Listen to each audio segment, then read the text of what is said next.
25 जून 1975। आधी रात को भारत देश के डेमोक्रेसी की धज्जियां उड़ गई और इस देश पर डिक्टेटरशिप के काले बादल छाने लगे। 26 जून 1975 से 23 मार्च 1977 तक 21 महीनों में देश में क्या क्या घटा, उस बात का इल्म तक ज्यादातर जनता को नहीं है। बात की शुरुआत होती है सन 1971 से, जब इंदिरा गांधी उत्तर प्रदेश के रायबरेली से लोकसभा सीट से लड़ी और 1300 वोट से जीती। हारने वाले उम्मीदवार संयुक्त पक्ष के राजनारायण स्वतंत्र सेना में रह चुके थे। हार के बाद उन्होंने इंदिरा सरकार पर केस कर दिया। कारण था चुनाव के दौरान 2 बार किया गया आचार संहिता का भंग। राजनारायण ने इलाहाबाद हाईकोर्ट में इन 2 बिहाफ पर केस किया था।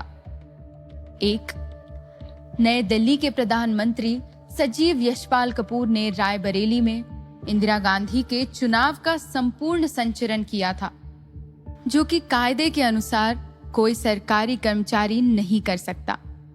और दूसरा, रायबरेली में जिस मंच का निर्माण किया गया था उसकी फंडिंग उत्तर प्रदेश के सरकारी कर्मचारियों ने की थी, जो कि आचार संहिता के खिलाफ था। राजनारायण के केस एडवोकेट शांति भूषण लड़ रहे थे। जी हाँ, ये वही शांति भूषण है जिनके बेटे प्रशांत भूषण आज के आम आदमी पार्टी के सदस्य है, जबकि इंदिरा गांधी के वकील थे वीआईपी खरे। केस की कार्यवाही के दौरान जस्टिस सिन्हा ने मार्च 1975 में खुद प्रधानमंत्री को कोर्ट में हाजिर होने का समन्स भेजा। यह अपने आप में एक बड़ा ऑर्डर था। मामले की सुनवाई कर रहे थे जस्टिस सिन्हा, जिनको काफी स्ट्रिक्ट जस्टिस माना जाता था। सवाल था, क्या वो प्रधानमंत्री के खिलाफ फैसला देंगे? इससे पहले कभी खुद भारत के प्रधानमंत्री की कोर्ट में पेशी नहीं हुई थी। खैर, 18 मार्च 1975 के दिन श्रीमती इंदिरा गांधी कोर्ट में हाजिर हुई। प्रधानमंत्री का मान रखते हुए उनकी बैठने की व्यवस्था न्यायमूर्ति के बाजू में ही की गई थी, लेकिन उनकी कुर्सी जस्टिस सिन्हा के थोड़ी नीचे रखी गई थी। इस घटना से ये साबित हो गया था कि जस्टिस सिन्हा किसी भी पक्षपात के बिना अपना फैसला सुनाने वाले थे। इसके बाद उनके अनुसार उनको खरीदने के कई प्रयत्न किए गए, लेकिन सभी निष्फल साबित हुए। कुछ दिन तक कार्यवाही चलती रही और समाचार मिले कि जस्टिस सिन्हा ने मिसेस गांधी को अनसीटेड कर दिया है। साथ ही साथ अगले 6 महीने तक कोई इलेक्शन में लड़ने का परमिशन भी नहीं था। ऑर्डर के पेपर्स इंदिरा गांधी तक पहुंच गए। उनके चेहरे पर गंभीरी आ गई। तभी इंदिरा गांधी ने सोचा, मुझे लगता है मैं इस्तीफा दे ही देती हूँ। नहीं, इसके बारे में सोचते हैं हम। आप ऐसे जल्दबाजी में फैसला मत लीजिए। अभी ये खबर आ रही है कि इस ऑर्डर पर 20 दिन का स्टे लगा है। हम इस बीच इस केस का सुप्रीम कोर्ट में दाखिला कर देंगे। एक काम और कर सकते हैं कि जब तक ये अपील का मामला निपट नहीं जाता, तब तक आप कांग्रेस अध्यक्ष की कुर्सी संभाल लीजिए। मैं प्रधानमंत्री की कुर्सी संभाल लेता हूँ, और जैसे ही ये मामला सुलझ जाता है, आप फिर से कुर्सी संभाल लीजिएगा। ये बातें चल ही रही थी कि संजय गांधी भी अपनी मारुति कंपनी से प्रधानमंत्री निवास पहुंच गए। आइए जरा बात करनी है 2 मिनट। मैं अभी आती हूँ। ये मैं क्या सुन रहा हूँ? इस्तीफा दे रही हैं आप हरगिज ऐसा नहीं करेंगी। पीके बरुआ जैसे लोगों को जानती नहीं है आप। एक बार कुर्सी पकड़ेगा ना, जिंदगी भर नहीं छोड़ेगा और अंदर से सभी नेताओं को बदल देगा। आपके इस्तीफा देने का सवाल ही नहीं उठता। इंदिरा गांधी ने वही किया जो संजय गांधी ने कहा। उन्होंने इस्तीफा नहीं दिया। मामला हाईकोर्ट से सुप्रीम कोर्ट गया। वहां जस्टिस वीके अय्यर ने सुनवाई की और अपना फैसला सुनाया। इमरजेंसी का ट्रिगर पॉइंट जस्टिस अय्यर का फैसला था। 25 जून को रामलीला मैदान में रैली होनी थी। पूरा विपक्ष वहां पर इकट्ठा था। जेपी नारायण इस रैली का नेतृत्व कर रहे थे। जेपी नारायण का भाषण सुनने वाले वहां पर करीब 5000 लोग की भीड़ जमा थी। हर तरफ चेहरे ही चेहरे थे और भीड़ ही भीड़ थी। जेपी ने कहा, इसीलिए मैं एक बार फिर कहूंगा, सिंहासन खाली करो। और इसी रैली में जेपी ने लोगों और पुलिस से कहा था कि अगर सरकार का कोई फैसला गलत लगे तो वो उसे ना माने। जेपी के इस बयान को सरकार ने सेना को देश के खिलाफ भड़काने के बराबर माना। तब उनके बेटे राजीव गांधी भी उनके साथ थे। छोटे बेटे संजय गांधी गुड़गांव में मारुति लिमिटेड कार कंपनी को हैंडल कर रहे थे। वहां से घर आते हुए संजय ने देखा तो लोगों की भीड़ जमा हुई थी। पायलट राजीव को तब पॉलिटिक्स में कोई दिलचस्पी नहीं थी। संजय गांधी बहुत फायर हैंडेड व्यक्ति थे और अपनी मां को सभी ऑपोजिशन से बचाते थे। जब इंदिरा गांधी के पास त्यागपत्र देने के अलावा कोई चारा नहीं था, तब संजय गांधी को लगा कि त्यागपत्र देने का कोई उपाय ही नहीं है, क्योंकि इंदिरा गांधी को ऑपोजिशन से ज्यादा खतरा कांग्रेस के ही कुछ लालची लोगों से है जो प्रधानमंत्री के सीट पर बैठना चाहते थे। जेपी नारायण ने कहा कि अगर इंदिरा गांधी कोर्ट के फैसले के बाद भी इस्तीफा नहीं देती है तो प्रधानमंत्री निवास पर घेराव होगा। जेपी नारायण की रैली में पल पल क्या हो रहा था, इसके पल पल की जानकारी प्रधानमंत्री को हो रही थी। इंदिरा गांधी उस दिन ऑफिस नहीं गई थी। शाम के 7 बजे थे। श्रीमती गांधी के दोस्त सिद्धार्थ रे प्रधानमंत्री निवास पहुंचे। 21 जून की शाम को उस बड़े फैसले को अमल करने का टाइम आ गया था। दूसरा पावर सेंटर संजय गांधी का था। 25 जून की रात उनके साथ थे गृह राज्य मंत्री ओम मेहता, हरियाणा के मुख्यमंत्री बंसीलाल। ये लोग विपक्ष का मुंह बंद करने में जारी थे। संजय गांधी गिरफ्तार होने वाले नेताओं की सूची तैयार कर रहे थे। देखा जाए तो इमरजेंसी लगाने से पहले प्रेसिडेंट की मंजूरी की जरूरत थी। राष्ट्रपति से जेपी नारायण के आंदोलन के बारे में बहुत चर्चा की और उसके खतरे भी बताए। इसके बाद राष्ट्रपति ने सिद्धार्थ शंकर रे से संविधान के प्रावधान के बारे में पूछा।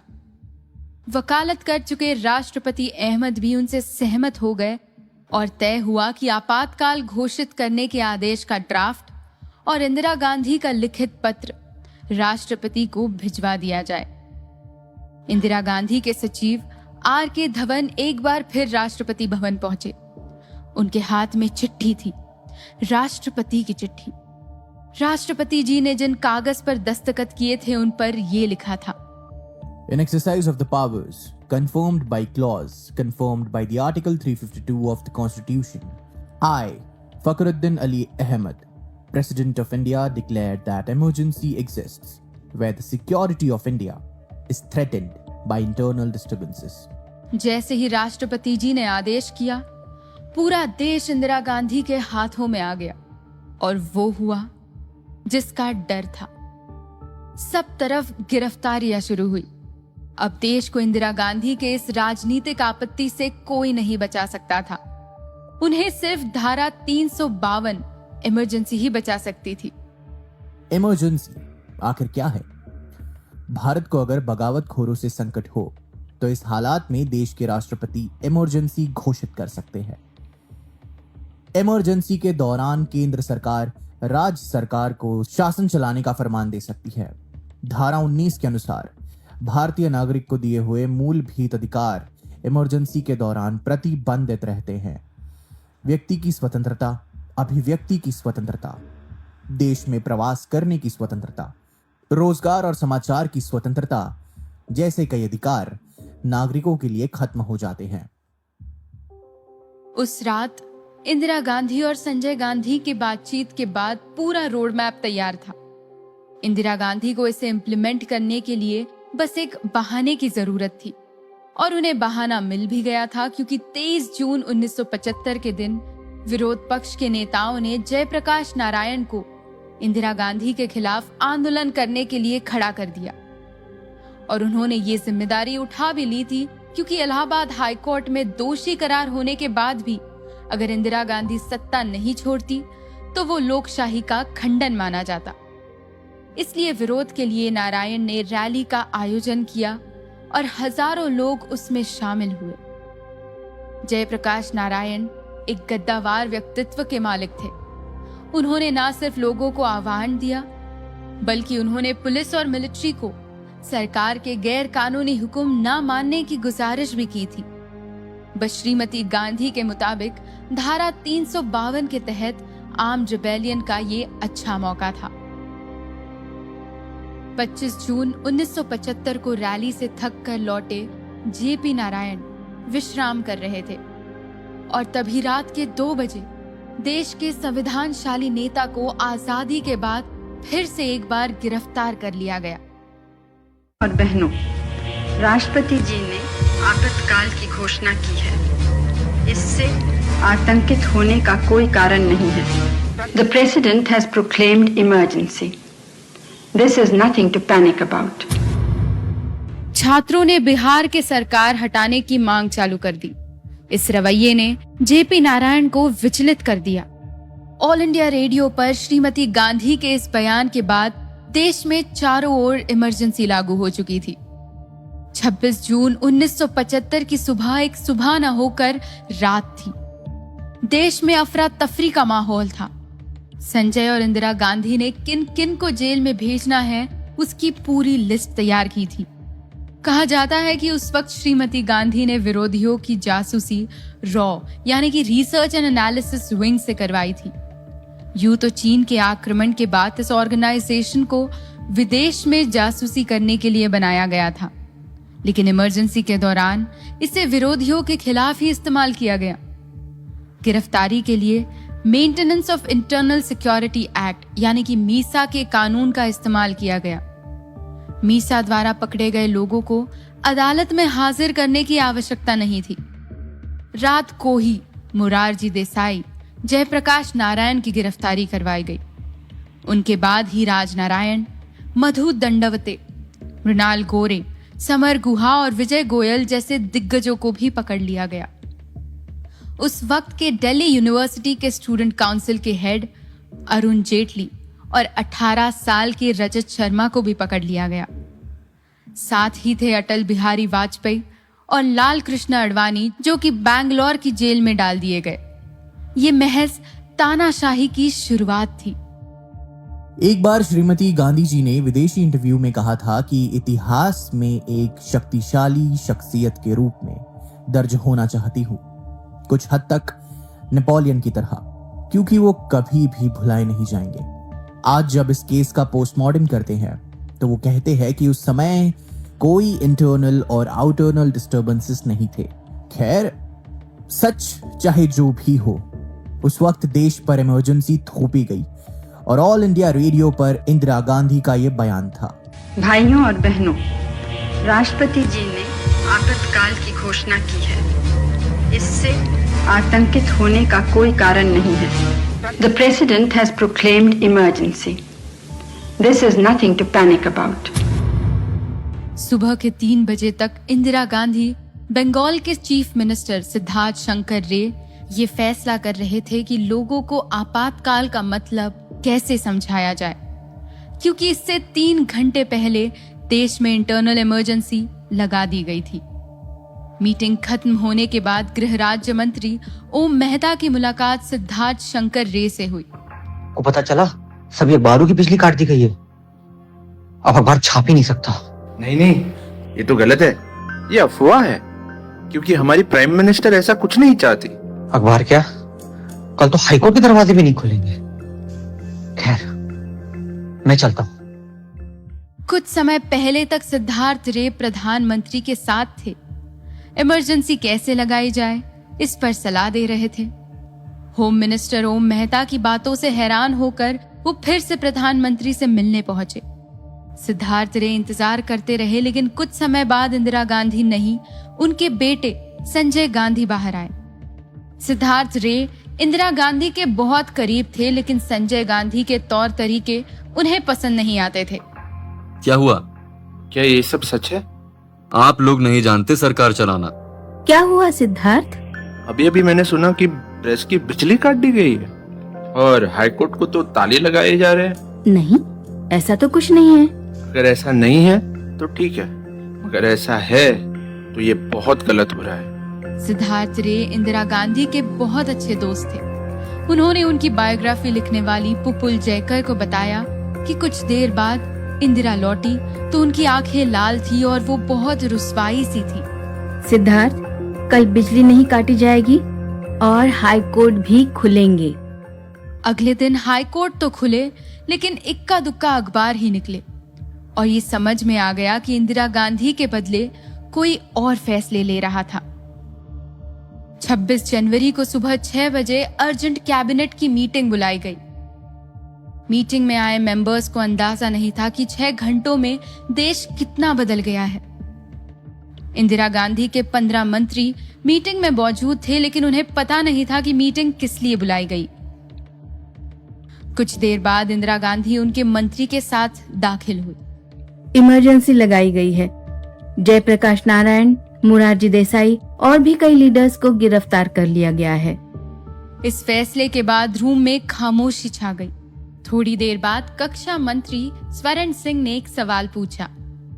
मैडम प्राइम मिनिस्टर जी, इमरजेंसी की जरूरत की है? 71 से एक्सटर्नल इमरजेंसी तो लगी हुई है ना? एक्सटर्नल इमरजेंसी से देश के अंदरूनी हालात सुधारे नहीं जा सकते। रूम में 15 मेंबर्स थे, लेकिन किसी ने भी अपने देश के लोकतंत्र की चिंता में एक आवाज नहीं उठाई। एक भी आवाज नहीं उठी, एक चू तक नहीं हुई। 15 दिन में ये इमरजेंसी और उसके साथ जुड़े हुए कानून को कैबिनेट में मंजूर कर लिया। पूर्व प्रधानमंत्री इंद्र कुमार गुजराल तब सूचना एवं प्रचारण राज्य मंत्री थे। उन्होंने कैबिनेट मीटिंग के बाद अगले रूम में बैठे संजय गांधी से उनकी मुलाकात हुई। तब संजय गांधी ने उनसे कहा कि दूरदर्शन और रेडियो पर जो भी न्यूज जाएगी उससे पहले वो देखना चाहेंगे। You see, one thing became very clear as soon as we came out of the cabinet meeting. The transfer of power had taken place, and he wanted me, as the cabinet meeting ended, he said, "I want to see the news bulletins." So I told him that cannot be done. News bulletins are shown, are made public only after broadcast. Prior to that, even I'd never see them. कुछ देर बाद mister Gujral को फिर से प्रधानमंत्री निवास बुलाया गया। जब तक वो पहुंचे, प्रधानमंत्री दफ्तर जा चुकी थी। उनकी मुलाकात संजय गांधी से हुई। Prime minister address to the nation सभी रेडियो स्टेशन पर क्यों नहीं चलाया गया? जवाब चाहिए मुझे। देखिए, मैं आपके प्रति जवाबदेह नहीं हूँ। आपको जवाब चाहिए तो आप मुझसे तमीज से बात कीजिए। आप मेरे बेटे की उम्र के हैं। मिस्टर गुजराल समझ गए कि वो मंत्री तभी रह सकते हैं जब तक वो संजय गांधी की हर एक बात सुनते रहे। उन्होंने इस्तीफा देने का सोचा, लेकिन पहले ही उनका मंत्रालय बदल दिया गया। वो तो एक मंत्री थे, लेकिन देश का क्या? उनकी बातचीत का देश को तो तभी मालूम पड़ा जब 26 जनवरी को रेडियो ट्यून इन किया गया और फिर आवाज आई इंदिरा गांधी की, पहले हिंदी में और फिर अंग्रेजी में। भाइयों और बहनों, राष्ट्रपति जी ने आपातकाल की घोषणा की है। इससे आतंकित होने का कोई कारण नहीं है। The President has proclaimed emergency. This is nothing to panic about. देश में सामूहिक गिरफ्त के बाद न्यूज़पेपर्स पर भी सेंसरशिप लगा दी गई और ऑल इंडिया रेडियो और दूरदर्शन पहले से ही सरकार के अधीन थे। The Indian express, the Hindustan times जैसे न्यूज़पेपर्स को खास हिदायत थी कि मीसा के द्वारा पकड़े गए लोगों के बारे में एक शब्द भी ना छापे। इमरजेंसी के विषय में टिका या टिप्पणी नहीं करनी है। न्यूज के हर एक पेज को पब्लिश होने से पहले प्रेस इंफॉर्मेशन ब्यूरो के मुख्य अधिकारी को दिखाकर ही पब्लिश करना है। यहाँ तक कि हमारे प्रधानमंत्री नरेंद्र मोदी की बात करें तो वो पगड़ी पहने और दाढ़ी मूंछ बढ़ाकर अपना भेस पलट करके सलामत रहे। इंदिरा गांधी का देश के प्रति संदेश 26 जून को सुनाया गया। तब समझा कि देश में इमरजेंसी लगाई गई और हिंदुस्तान में बहुत कुछ बदल गया है। आर्टिकल 352 के सहारे इंटरनल इमरजेंसी लगा दी गई थी। इसका मतलब ये था कि इंदिरा गांधी जब तक चाहे पावर में रह सकती थी। लोकसभा और विधानसभा के लिए चुनाव की जरूरत नहीं थी। अखबार और मीडिया आजाद नहीं थे। उनमें वो ही बातें लिखी थी और पढ़ी जा सकती थी जिसे सरकार ने जारी किया हो। पार्लियामेंट में अपने बहुमत के ऊपर सरकार अनेक कानून पास करा सकती थी। इमरजेंसी की महत्वपूर्ण किरदार और नामी वकील शांति वकील का कहना था कि आम लोगों के लिए कानून खत्म हो गया था। जब इमरजेंसी लगी हुई हो तो आर्टिकल 19 के जो अधिकार हैं नागरिकों के और 21 जो जीने का और फ्रीडम का अधिकार देता है, ये दोनों इमरजेंसी में ख़त्म हो जाते हैं। यहाँ तक कि सुप्रीम कोर्ट के सामने ये भी कहा गया सरकार की तरफ से, अगर किसी निर्दोष को गोली भी मार दे सरकार बिना किसी कारण के, तो भी उसका कोई अधिकार नहीं छीन सकता, क्योंकि जीने का अधिकार तो धारा 21 देती है। और वो ही जब छिन गया है इमरजेंसी में, तो कोई ये नहीं कह सकता कि मुझको क्यों गोली मारी, मेरी जान क्यों ली, या मुझको जेल में क्यों बंद किया। इस शांति को हमें बनाए रखना है और हमको ये समझना है कि लोकतंत्र में भी हद होते हैं जिनको पार नहीं कर सकते। मैं आपको विश्वास दिलाना चाहती हूँ कि जो नेतागण गिरफ्तार हुए हैं उनको सुविधाएं दी जा रही हैं और आराम से रखने की पूरी कोशिश है। इंदिरा गांधी ने सभी वो बातें कही जिसकी तैयारी उन्होंने उस रात सुबह के 3 बजे तक की थी। वो साफ शब्दों में सभी को इमरजेंसी का मतलब समझाना चाहती थी। उन्होंने कहा, सेना को सरकार के खिलाफ भड़काया जा रहा है और इसलिए इमरजेंसी जरूरी है। एक जना इस हद तक गया कि अगर फौजी किसी हुक्म को गलत समझे तो उसको न माने। वो जन और कोई नहीं जयप्रकाश नारायण थे, जिनको प्रधानमंत्री बनाना चाहते थे, जो इंदिरा गांधी को इंदू बोलते थे, और वही जयप्रकाश नारायण जिन्होंने कभी कुर्सी के लिए राजनीति नहीं की। इमरजेंसी इंडिया की डेमोक्रेसी पर लगा एक काला धब्बा है। इसके जिम्मेदार कौन थे? जयप्रकाश नारायण या खुद इंदिरा गांधी या उनके बेटे संजय गांधी? अगर आपको इस सवाल का जवाब 1971 में मिल सकता है, जिसमें इंदिरा गांधी ने गरीबी हटाओ का नारा दिया था। इंदिरा गांधी के गरीबी हटाओ के नारे ने विपक्ष को धूल चटा दी। इससे इंदिरा गांधी की लोकप्रियता और बढ़ गई। साल 1972 में तमिलनाडु को छोड़कर बाकी सभी जगह इंदिरा गांधी, सारे राज्यों में इंदिरा गांधी के कांग्रेस का कब्जा था। इसी के चलते इंदिरा गांधी ने 2 बैंक अपने कब्जे में ले ली और पुराने राजा महाराजाओं को मिलने वाली पेंशन को खत्म करने का फैसला किया। ये दोनों फैसलों को सुप्रीम कोर्ट ने टाल दिया था। इंदिरा गांधी ने जवाब में संविधान और सुप्रीम कोर्ट को हराने की ठान ली। 5 नवंबर 1971 को 19th अमेंडमेंट लगाया गया था। इसमें कहा गया था कि संसद संविधान के किसी भी फैसले में बदलाव ला सकती है, चाहे इससे संविधान की मूल भावना भी क्यों न बदल दी जाए। 3 साल पहले ही गोरखनाथ केस में सुप्रीम कोर्ट ने कहा था कि संविधान के मौलिक भावों में बदल करने का अधिकार संसद के पास नहीं है। इंदिरा सरकार के इन फैसलों को सुप्रीम कोर्ट में चुनौती दी गई। इसे केशवानंद भारती केस कहा जाता है और इसी केस के साथ शुरू हुआ वो सफर जो इमरजेंसी की ओर जाता है। सुप्रीम कोर्ट में पहली बार 13 जजेस ने एक साथ बैठकर सुनवाई की और बहुमत से फैसला सुनाया कि संसद के पास संविधान को बदलने के असीमित अधिकार नहीं है और इंदिरा गांधी उसके मूल ढांचे के साथ कोई छेड़छाड़ नहीं कर सकती। इससे इंदिरा गांधी की कोशिशें असफल रही। सीधी बात यह है कि अगर पूरी दुनिया की बात अगर सिर्फ प्रधानमंत्री के हाथ में होगी तो इसका मतलब यह है कि हमारी संपूर्ण न्याय संस्था सरकार के हाथों की कठपुतली होगी। अब इंदिरा गांधी क्या करती?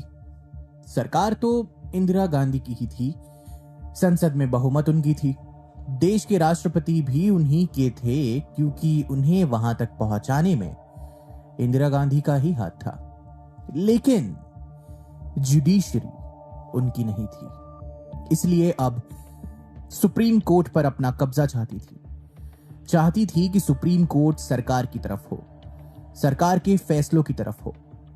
वो उसे कमिटेड जुडिशरी कहती थी। इंदिरा गांधी ने ऐसा कारण उठाया जिसके बारे में सोचना अभी भी मुश्किल है। Chief justice SM Sikri Kesavananda Bharati इस केस पर फैसला सुनाने के एक दिन बाद ही रिटायर हो गए। परंपरा के मुताबिक सीनियरिटी में उनके बाद आने वाले मिस्टर शेलात को भारत का चीफ जस्टिस बनाना चाहिए था, लेकिन ऐसा नहीं हुआ। चीफ जस्टिस बने जस्टिस AM रे, वो भी 3 सीनियर जजेस को सुपरसीड करके। जस्टिस AM रे ने उसके बाद हर फैसला सरकार के पक्ष में दिया। उन्हें चीफ जस्टिस बनाने के फैसले के विरोध में 3 सीनियर जजेस ने अपने इस्तीफे दे दिए। सर्वोदय नेता जयप्रकाश नारायण इस इंदिरा गांधी के फैसले से नाराज थे। एक किस्सा सुनने में ऐसा भी आता है कि उन दिनों किशोर कुमार की ख्याति आसमान छू रही थी। इस दौरान एक केंद्रीय कार्यक्रम में कुछ गीतकारों को बुलाया गया था, जिनमें किशोर कुमार भी शामिल थे। किशोर कुमार ये शो करने के लिए राजी हुए, लेकिन उन्होंने अपनी व्यावसायिक फीस मांगी और उनकी इसी चीज को गुस्ताखी मान ली गई। इस गुस्ताखी का परिणाम यह हुआ कि आकाशवाणी, विविध भारती और दूरदर्शन पर किशोर कुमार के गानों पर पाबंदी लगा दी गई। ऊपर से उन्हें इनकम टैक्स की नोटिस पर नोटिस भेजी गई। किशोर कुमार का वो गीत पीछे पड़ गया इनकम टैक्स इसलिए फेमस हुआ। एक तरफ जहां इंदिरा गांधी कानून से लड़ाई लड़ रही थी, वहां दूसरी तरफ आर्थिक हालात और खराब होते जा रहे थे। 1973 में महंगाई और बढ़ गई और 1974 में जो सामान 100 रुपए में मिलता था, उसकी कीमत अब 130 हो गई। और ऐसे हालात में गुजरात में शुरू हो गया नवनिर्माण आंदोलन। गुजरात में तब कांग्रेस के चिमन भाई पटेल की सरकार थी। अहमदाबाद के छात्रों ने मेस बिल बढ़ाने के खिलाफ आंदोलन छेड़ दिया, जो कि एक साथ 30% से बढ़ चुका था। बात बढ़ती गई और छात्रों के आंदोलन को राज्य में समर्थन मिलने लगा। जल्द ही एक दिन राज्यव्यापी बंद का ऐलान हुआ। आंदोलनकारियों पर गोलियां चली। सिचुएशन को काबू में करने के लिए आर्मी को बुलाया गया। ये पहला 26 जनवरी ऐसा था जब पूरे एक राज्य में कर्फ्यू लगा था। आखिरकार हुआ वो ही जो छात्र चाहते थे। चिमन भाई को इस्तीफा देना पड़ा। 100 से ज्यादा जाने गई। 3000 से ज्यादा लोग घायल हुए। 8000 से ज्यादा गिरफ्तारियां हुई। बाद में विधानसभा भी भंग हुई।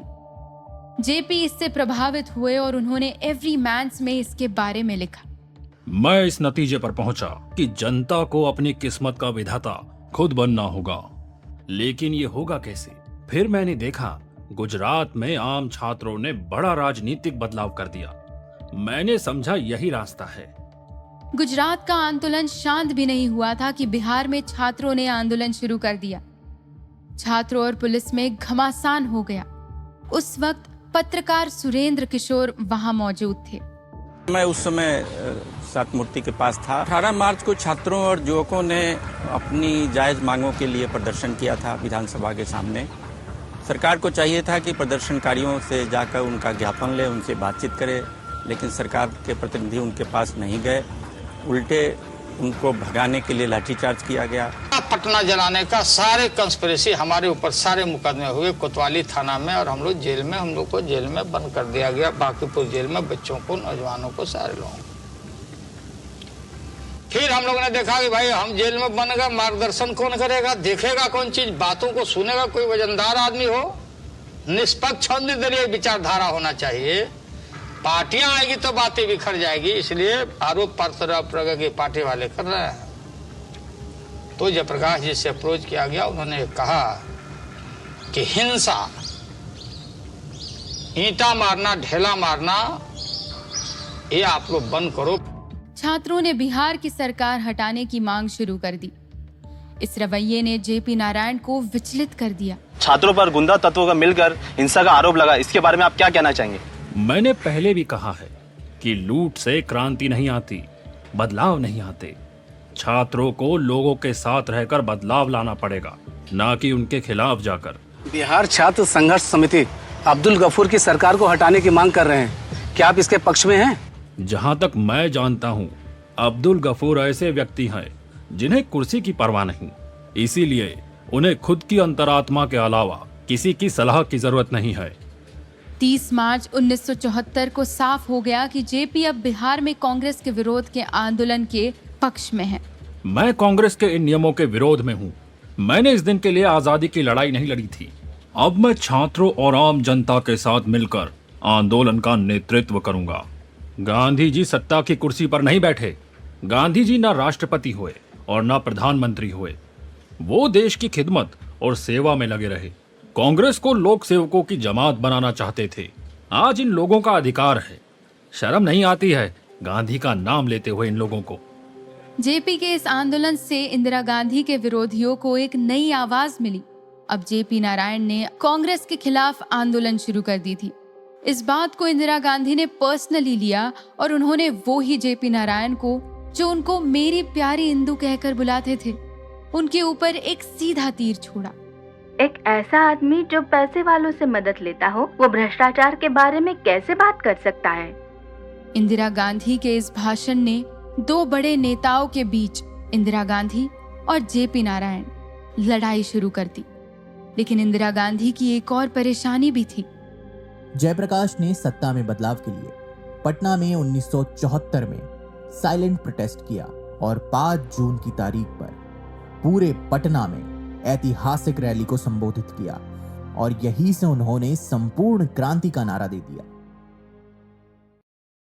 जयप्रकाश किया बिगुल बजा तो जाग उठी तरुणाई है, और तिलक लगाने तुम्हें जवानों क्रांति द्वार पर आई। बोलते थे कि कहना, अगर जयप्रकाश का आदेश मानते हो तो जयप्रकाश का आदेश है।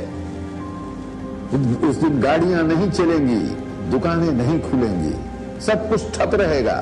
बोलो, मानते हो जयप्रकाश का आदेश? और लाखों हाथ एक साथ जो उठता था, मैंने आप उस दृश्य की कल्पना नहीं कर सकते। जेपी के नारों और क्रांति ने कांग्रेस के खिलाफ आंदोलन को और हवा दी। इस दौरान रेल कर्मचारियों ने अपनी मांगें पूरी करने के लिए संपूर्ण देश में देश ठप करने का अल्टीमेटम दे दिया। इसके नेता थे जॉर्ज फर्नांडिस, जो बाद में देश के डिफेंस मिनिस्टर बने। सरकार ने कठोरता से इस हड़ताल को तोड़ डाला। 50,000 रेलवे कर्मचारी गिरफ्तार हो गए और उनके परिवारों को रेलवे क्वार्टर से निकाल दिया गया। सरकार ने जॉर्ज फर्नांडिस की संस्था को दबाकर एक इंडस्ट्रियल डिस्प्यूट को भी सिविल वॉर की हालत में तब्दील कर दिया। दूसरी तरफ जेपी के संगत में छात्र संगठन के साथ साथ विपक्ष दल भी जुड़ते चले गए। लेकिन इस बीच 1 नवंबर 1974 को इंदिरा गांधी और जेपी नारायण की मुलाकात हुई। ये मुलाकात दोनों नेताओं में समझौते के लिए हुई थी। जयप्रकाश ने इंदिरा के सामने बिहार की गफूर सरकार को हटाने से लेकर शिक्षा और चुनाव में सुधार, ऐसी 9 मांगे रखी। इनकी बात इंदिरा ने सुनी जरूर, लेकिन कोई भरोसा नहीं दिया। आखिर उनकी मुलाकात काफी कड़वाहट के साथ खत्म हुई। दुनिया के सामने जयप्रकाश और इंदिरा गांधी की ये कड़वाहट उसी दिन खूब उभर कर आ गई जिस दिन इंदिरा ने भाषण दिया था। बिहार की सरकार बर्खास्त नहीं होगी। उसकी बर्खास्तगी से पहले मैं इस्तीफा दे दूंगी। अगर मैं और मेरी सरकार इतनी ही खराब है तो अगले चुनाव में हरा कर दिखाएं। जेपी के सामने इंदिरा की ये खुली चुनौती थी।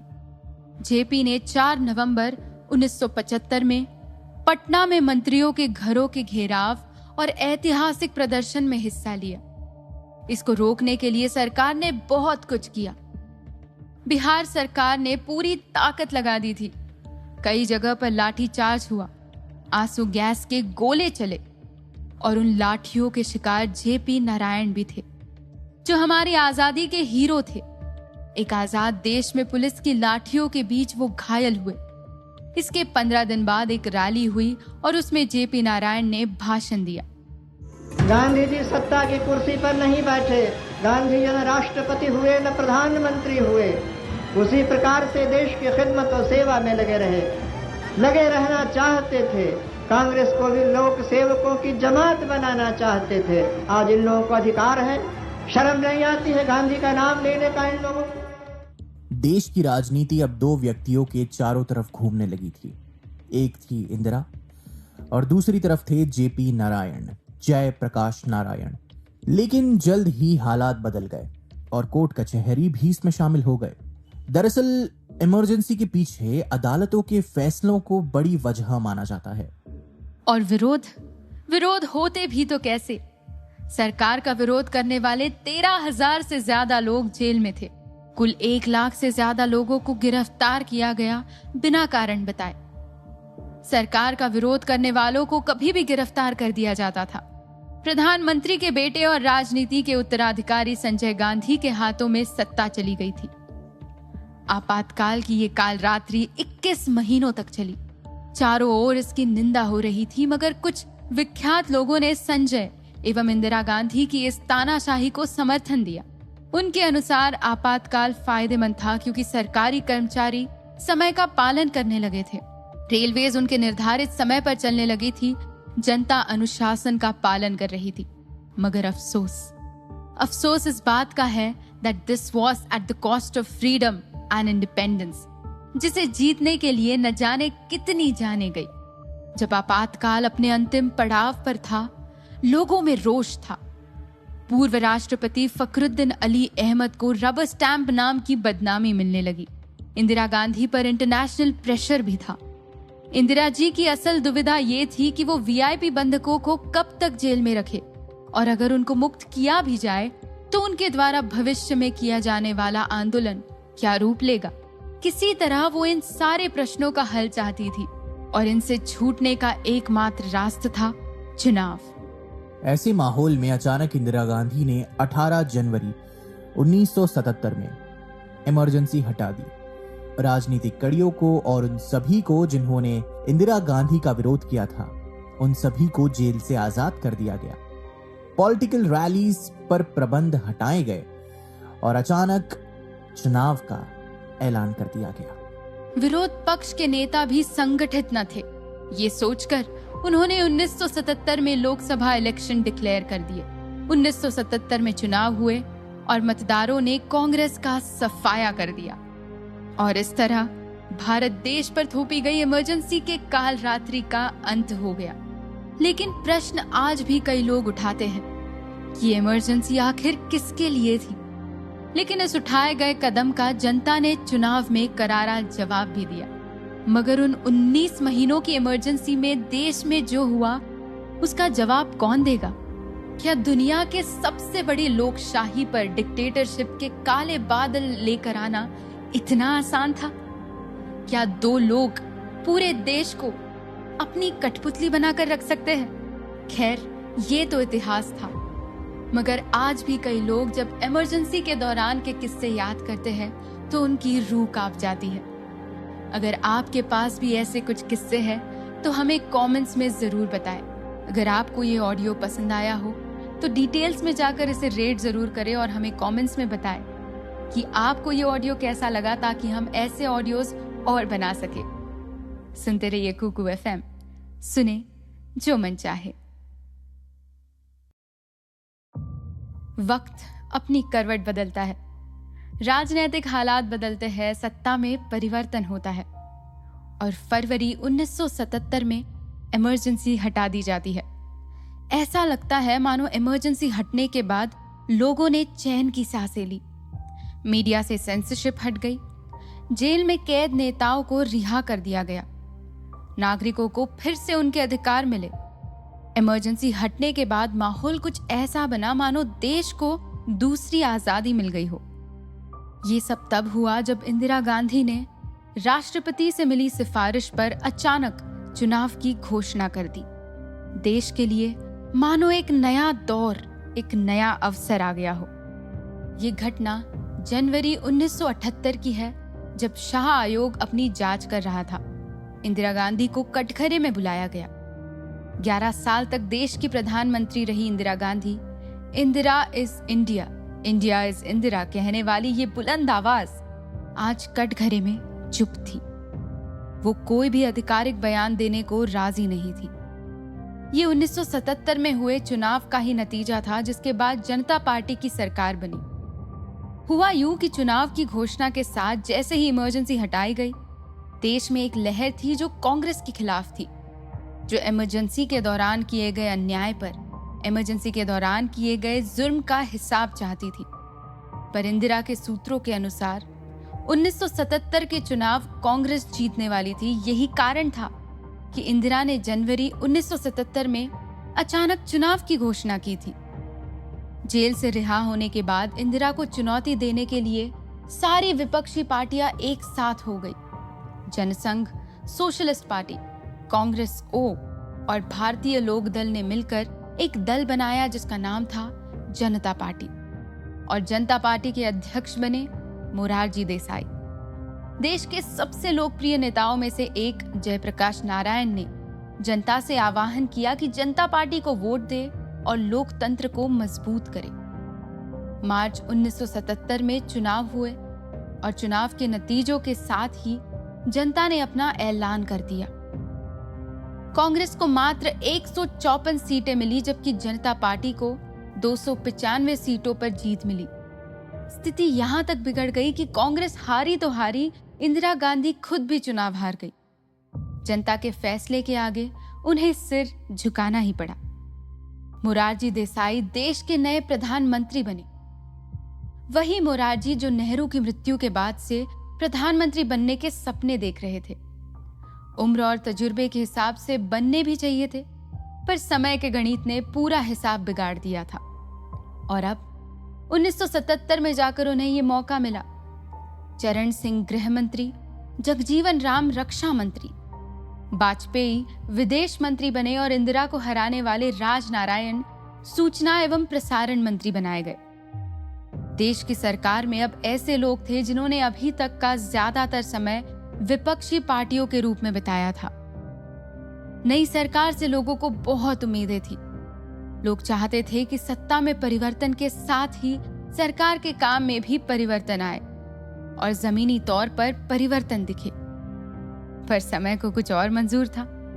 सत्ता में आई मोरारजी सरकार ने सुप्रीम कोर्ट में 12वें चीफ जस्टिस रहे जेसी शाह की अध्यक्षता में शाह आयोग का गठन किया। इसका गठन इमरजेंसी से संबंधित जांच करने के लिए किया गया था। इसी के साथ शुरू हुआ बदले की भावना का ये दौर। कहते हैं कि विपक्षी पार्टियां जमीनी हकीकत को बदलने के लिए नहीं, बल्कि बदले की भावना के साथ भी काम करने लगी।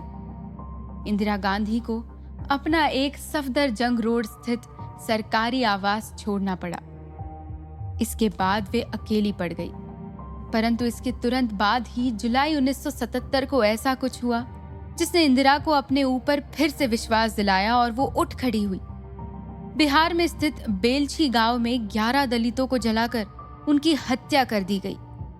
ये नरसंहार आजादी के ऊपर एक धब्बा था। आजाद भारत की चाह रखने वाले लोगों ने कभी ये नहीं सोचा होगा कि ऐसी घिनौनी हरकतें भी कोई समाज कर सकता है। सरकार की तरफ से वहां उन्हें पूछने तक कोई नहीं गया, पर इंदिरा गांधी गई। जुलाई के महीने में नदियां उफान पर थी। बाढ़ का दौर बिहार में चल रहा था। 60 साल की इंदिरा पहले जीप से, फिर ट्रैक्टर से, और जब ट्रैक्टर भी नहीं जा सका तो वो हाथी पर वहां गई। गांव के लोगों ने इंदिरा के चारों ओर हुजूम लगा दिया और इंदिरा को एक बार फिर से अपने ऊपर विश्वास हुआ। कहते हैं ये उनकी लाइफ में एक टर्निंग पॉइंट था।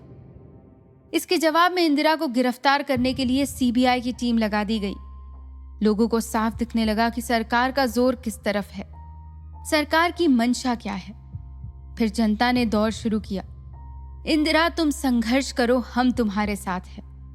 यहां तक कि देश विदेश के अखबारों में तक सरकार की ये आलोचना की गई कि सरकार जनता के भले से ज्यादा इंदिरा से बदला लेने में ज्यादा उत्सुक है। कड़ी आलोचना हुई। नई सरकार को बने 1 साल से अधिक वक्त गुजर चुका था। सरकार के काम करने से लोगों की बची कुची आस भी खत्म हो रही थी। तब इस मुद्दे को लेकर वरिष्ठ पत्रकार कुलदीप नायर जेपी से मिलते हैं। वही जेपी जिनके कहने पर लोगों ने जनता दल को वोट दिए थे। वही जेपी जिन्होंने सदा के लिए प्रण किया था कि वो गद्दी से दूर रहेंगे, पर उनकी लोकप्रियता आज भी उतनी ही थी। इसके बाद कुलदीप मोरारजी से मिले थे, पर उन्होंने जवाब दिया, क्या जेपी अपने को नेहरू से बड़े समझने लगे हैं? सरकार का पतन साफ दिख रहा था। इंदिरा 2 पक्षों से लड़ रही थी, कांग्रेस के बाहर जनता पार्टी के खिलाफ और कांग्रेस के अंदर अपने विरोधियों को, जिसके कारण इंदिरा को कांग्रेस 1 का गठन करना पड़ा। और इसके बाद जब फरवरी 1978 में आंध्र प्रदेश में और कर्नाटक में विधानसभा चुनाव हुए तो कांग्रेस एक को जीत मिली। एक बार फिर से कांग्रेस भारतीय राजनीति में उभरने लगी थी और वहीं दूसरी तरफ जनता पार्टी भीतर से टूट रही थी। राजनारायण और चरण सिंह पार्टी के फैसलों से या यूं कहे मुरारजी से असहमत रहने लगे और नाराजगी साफ दिखने लगी। चरण सिंह को सरकार से निकाला गया, फिर कुछ समय बाद फिर से उप प्रधानमंत्री बना दिया गया। सरकार को गिराने की खूब कोशिशें हुई। जनता पार्टी का विभाजन हुआ और मोरारजी देसाई के नेतृत्व वाली सरकार ने 18 महीने से भी कम समय में अपना बहुमत खो दिया। 1980 में ताजा लोकसभा चुनाव हुए जिसमें जनता पार्टी को व्यापक हार का सामना करना पड़ा और कांग्रेस पार्टी सत्ता में वापस आ गई। इंदिरा गांधी फिर से प्रधानमंत्री बनी। लोग पुराने दिन अभी भी नहीं भूले थे। इंदिरा ने कुछ मूल सुधार किए, पर ऑपरेशन ब्लू स्टार के बाद उनसे गुस्साए लोगों में से उनके बॉडीगार्ड्स ने ही उनको गोली मारकर उनकी हत्या कर दी। देश भर में फिर से नरसंहार हुआ और यूं कहे कि सिख समुदाय के खिलाफ काफी जुर्म हुए, पर गुजरते समय से बड़ी कोई दवाई नहीं। अगर हम 1970 के दशक तक की बात करें तो कांग्रेस पार्टी ने खुद को एक विशेष विचारधारा के साथ पहचाना था, जो एकमात्र समाजवादी और गरीब समर्थक पार्टी होने का दावा करती थी। अप्रत्यक्ष रूप से पिछड़ी जातियों के कल्याण का मुद्दा भी 1977 से राजनीति पर हावी होने लगा था। बिहार में अन्य पिछड़े वर्गों के लिए आरक्षण का मुद्दा बहुत विवादास्पद हो गया और इसके बाद केंद्र में जनता पार्टी सरकार द्वारा मंडल आयोग की नियुक्ति की गई। इससे पहले से ही शाह आयोग अपना काम कर रहा था। आपातकाल के बाद शाह आयोग द्वारा की गई जांच में ये पाया गया कि कुछ क्षेत्रों में आपातकाल के दौरान अतिरिक्त प्रतिबंध लगाए गए थे। आलोचकों का कहना था कि इंदिरा गांधी ने अपनी निजी सत्ता बचाने के लिए देश को बचाने के लिए बनाए गए संवैधानिक प्रावधान का दुरुपयोग किया। शाह आयोग ने अनुमान लगाया था कि निवारक निरोध कानूनों यानी MISA के तहत लगभग 1 लाख लोगों को गिरफ्तार किया गया था। राजनीतिक कार्यकर्ताओं की गिरफ्तारी और प्रेस पर संबंधित के अलावा कई मामलों में आपातकाल ने आम लोगों के जीवन को सीधे प्रभावित किया।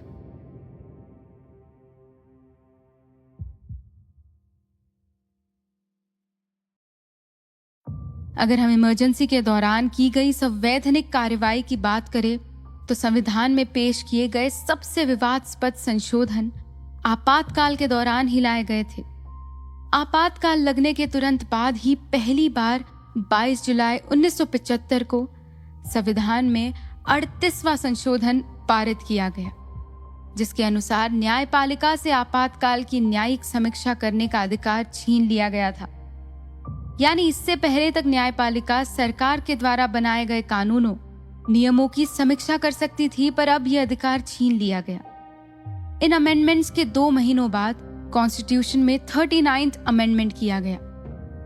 यह अमेंडमेंट इंदिरा गांधी के लिए प्रधानमंत्री का पद बनाए रखने के इरादे से पेश किया गया था। चूंकि इलाहाबाद उच्च न्यायालय ने इंदिरा गांधी के चुनाव को रद्द कर दिया था और इमरजेंसी लगाने का तत्कालीन कारण ही ये फैसला था कि इंदिरा अगले 6 सालों तक चुनाव नहीं लड़ सकती थी। 39th अमेंडमेंट के अनुसार अब उच्च न्यायालय देश के प्रधानमंत्री के पद पर नियुक्त व्यक्ति के चुनाव का जांच नहीं कर सकती थी। उनका यह अधिकार भी छीन लिया गया। साफ साफ दिखने लगा था कि इंदिरा अब अपने व्यक्तिगत हितों के लिए संविधान का दुरुपयोग कर रही थी। संशोधनों का सिलसिला यही नहीं थमा। आपातकाल को समय की जरूरत बताते हुए इंदिरा गांधी ने उस दौर में लगातार कई संवैधानिक संशोधन किए। संविधान में 40th और 41st अमेंडमेंट के माध्यम से कई प्रावधानों को बदलने के बाद 47th अमेंडमेंट पेश किया गया, जिसने भारतीय कॉन्स्टिट्यूशन का मजाक बना दिया। इस अमेंडमेंट ने उस स्थिति को जन्म दिया जहां लोगों ने संविधान को भारत का संविधान कहने के बजाय इंदिरा का संविधान कहना शुरू कर दिया। इस संशोधन अधिनियम ने संविधान की प्रस्तावना के प्रावधानों को भी बदल दिया।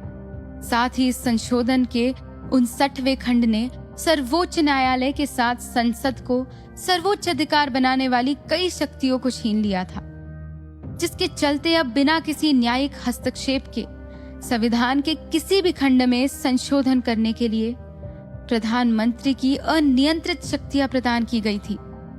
साथ ही इस संशोधन ने राज्य सरकारों के पास निहित अधिकारों को कम करते हुए केंद्र सरकार को और अधिक शक्तियां प्रदान की गई।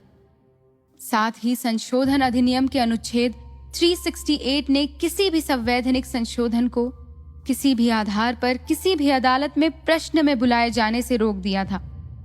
इस अमेंडमेंट ने स्पष्ट रूप से संसद को संविधान के किसी भी बिंदु पर संविधान में संशोधन करने की अनुमति दी।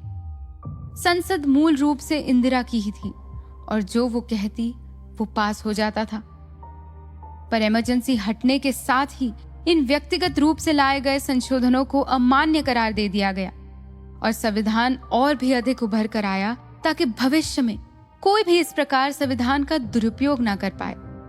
इमरजेंसी हटने के बाद 43rd अमेंडमेंट लाया गया, जिससे सुप्रीम कोर्ट और हाई कोर्ट की शक्तियां उन्हें वापस प्रदान कर दी गई। 44th अमेंडमेंट से न्यायपालिका को और अधिक मजबूत करने का काम किया गया। साथ ही इसने 42nd संशोधन हटाने के साथ संविधान को पहले से कई ज्यादा मजबूत बनाने का काम भी किया। इस अमेंडमेंट ने भविष्य में 42nd संशोधन जैसी स्थिति से बचने के लिए कई बदलाव किए।